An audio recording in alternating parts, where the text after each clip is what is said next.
Mas indo um pouquinho para o tema, né, do nosso programa de hoje, infraestrutura aeroportuária. Parece que você conhece um pouquinho sobre isso, né, Bel? Então, a gente tem uma primeira pergunta-chave aqui para depois abrir os trabalhos oficialmente aí de perguntas. O que tu acha, Bel? Como é que tu vê a infraestrutura de aeroportos no Brasil hoje? E o Euler, né, nos confidenciou ali antes do programa um adendo, né, Euler? Visto as concessões realizadas no Brasil nos últimos 10 anos aí. A palavra é tua. Ai, meu Deus. Não, eu tenho que aqui meu poder de síntese. Eu não sei onde é que ele ficou, tá em algum lugar. Não te preocupa. Nós temos 4 horas temos 4 horas, a gente pode dar um intervalo. A gente pode dar um intervalo. A gente pode dar 5 minutinhos de intervalo, né? Pegar um energético, voltar, tranquilo. É um tema que dá para falar demais, né? Eu fico pensando no histórico que a gente está vivendo. Essa coisa de você ter uma certa idade, já editar muito tempo nessa área, faz com que a gente acompanhe a evolução das coisas. Quando eu penso que lá no ano 2000, se alguém falasse concessão aeroportuária, privatizar alguma coisa, parecia um crime. Parecia um crime, mas eu não estou falando de 100 anos atrás, eu estou falando de 20 anos atrás. E olha, a gente já está com histórico de concessão. Quer dizer, isso, além da questão de lecionar, você lecionar nesta área, você vai vendo, acompanhando a evolução, tudo muda. A tecnologia das aeronaves está mudando, os aeroportos estão mudando, o mundo está mudando. E você fala de infraestrutura aeroportuária no Brasil, quer dizer, quando você pensa no nosso país, que é um continente, nós não somos um país, nós somos um continente. E pensa no quanto que a gente tem de potencial e no quanto que a gente ainda tem para caminhar, eu acho assim que é potencial de sobra. Quando você pensa no mercado, que você fala, eu estou capitalizando o Brasil todo, eu estou atendendo tudo, não, a gente não está. Então, a gente, para isso, ainda tem que caminhar. Quando você pensa que, mais ou menos, 1950, alguma coisa assim, a gente atendia algo em torno de, né? Não vou falar em números aqui, não, tá? Mais ou menos 400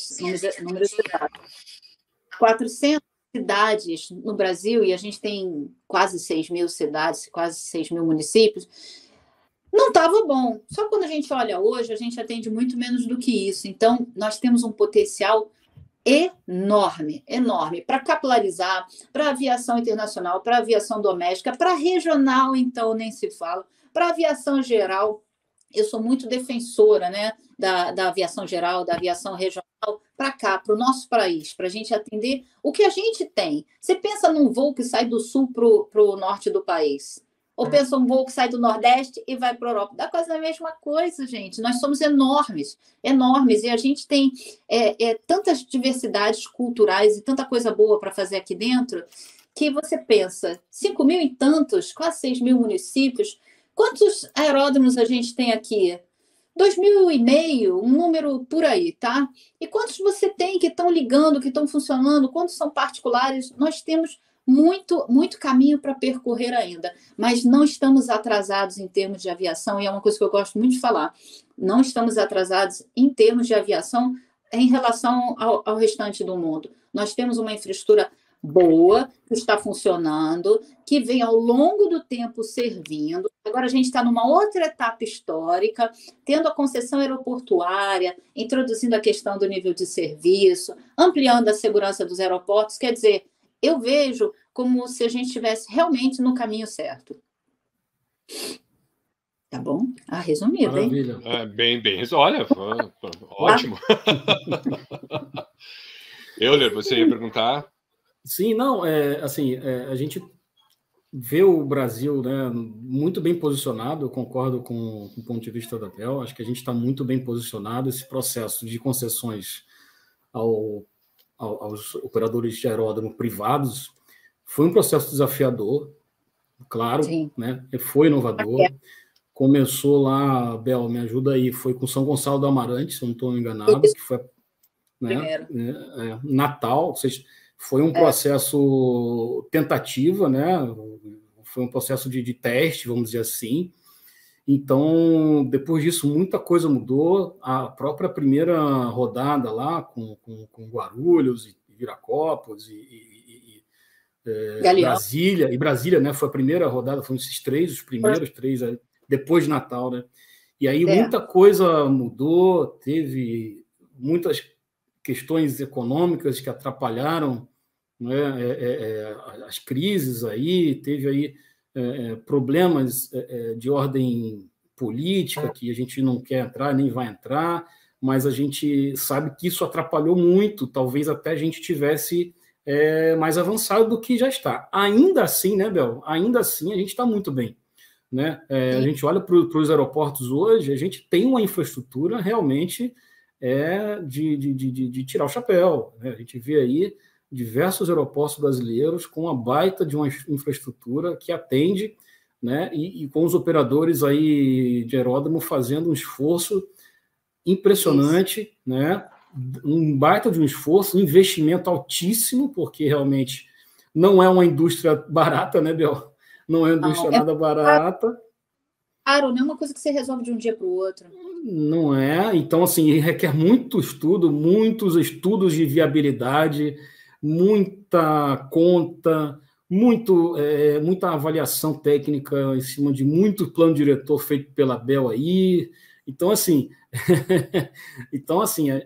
a indústria hoje aeroportuária, né, os aeroportos brasileiros, dos 10 anos para cá, que a gente tem acompanhado, a evolução ela é notória. Né? Claro que sempre é um processo de evolução. Né? Ajustes são feitos, realinhamentos são feitos, o próprio governo federal tem feito ajustes, os processos têm caminhado, né? Independente de governo A ou B ou C, tem caminhado, tem andado, e acredito que estamos no caminho certo. Né? Tudo isso também a gente precisa ressaltar aqui o trabalho que a Infraero fez, né, Bel, nesses anos todos. Né? Então, assim, que a Infraero entrega para a sociedade um equipamento, né, uma infraestrutura sensacional, assim, que por decisões econômicas o governo entende que esse esforço pode ser feito pelo mundo privado. Ponto. Não vou entrar aqui em discussão, né? Mas a ideia é essa, né? Que as organizações privadas possam tomar conta e entregar, manter ou elevar o nível da infraestrutura existente hoje. Não é uma infraestrutura barata, né? Então, muita gente fala, mas tem tanta coisa para fazer, tem tanta coisa para consertar, tanta coisa para melhorar, mas você ter um aeroporto funcionando é muito caro. Primeiro que demais. Já é no internacional, eu não estou seguindo aqui apenas uma norma que eu posso fazer uma tentativa e erro, não. Você pensa que até com o surgimento mesmo da ICAO, quando você vai padronizar essas normas todas, na aviação mundial, quer dizer, então a aeronave que pousa e a que decola nesse aeroporto, ela tem que seguir as regras e tem que estar tudo uniforme aonde ela for pousar e decolar também, não importa o idioma que você esteja falando. Então, quer dizer, não é uma coisa, é um padrão mesmo para manter a segurança desses aeroportos.